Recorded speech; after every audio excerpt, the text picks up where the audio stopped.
Pro-Chancellor, Vice-Chancellor, members of the University Governing Council, Senate members, the deans, distinguished members of faculty, other members of staff, the LBS Alumni Association, my honorable colleagues, ladies and gentlemen.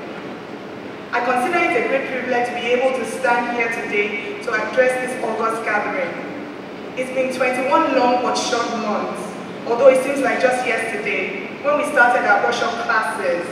Young, at least most of us were, lads teeming with great expectation and excitement at having gained admission into the prestigious Lagos Business School, almost completely oblivious of the challenges that lay ahead. Today, after many grueling cases, presentations, reports, exams, assignments, sleepless nights, tears, frustrations, sacrifices, setbacks, and hunger,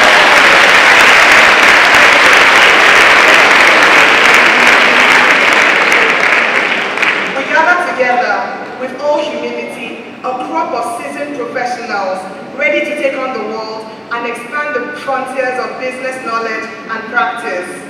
This we owe, in no small measure, to God, to the labor and sacrifices of our spouses, parents, family members, and inestimable teachers. We want to especially recognize the contributions of our spouses, parents, family members who have given so much in cash, and oh my, a lot of cash, and time, and without whose faith, support, and encouragement we couldn't have come this far. Also, on behalf of my colleagues, I hereby express our heartfelt appreciation to our dear facilitators who gave of themselves selflessly and succeeded in impacting us with sound, practicable business knowledge and sage counsel. Dr. Wolabi, Dr. Salami, Dr. Adeleye, and Mrs. Udoji, to mention but a few.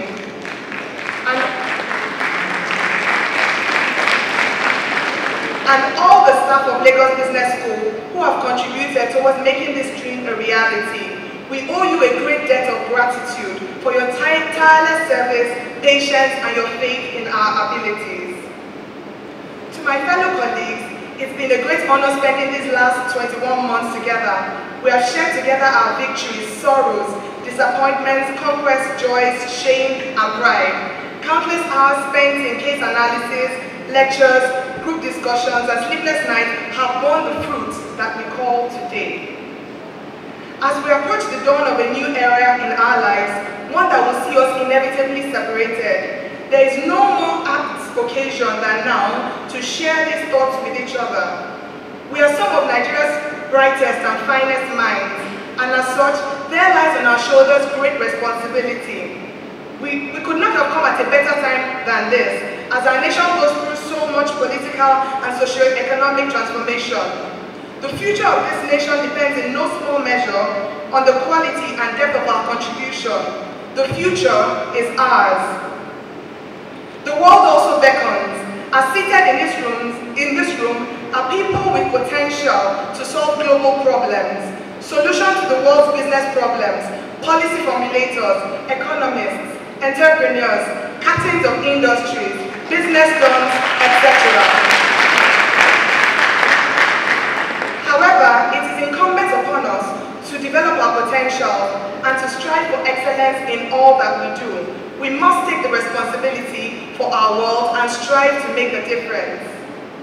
We should draw inspiration from these words by Theodore Roosevelt, one of America's finest presidents. He said, and I quote, "It is not the critic who counts, not the man who points out how the strong man stumbled, or where the doer of the deeds could have done them better.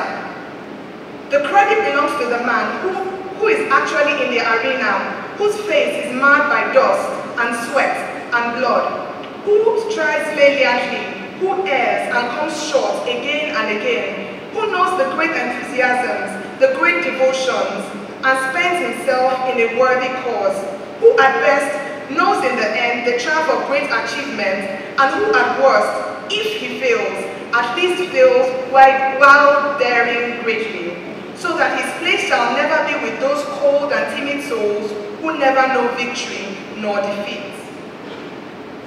This speech would not be complete without giving due appreciation to God, the giver of life himself, for it is by his grace that we are what we are today. Our future is secure in his hands, and our lives should be lived in full awareness of our indebtedness to him. And to the LBS Alumni Association, the LBS MBA6 class will be donating the sum of 1 million naira.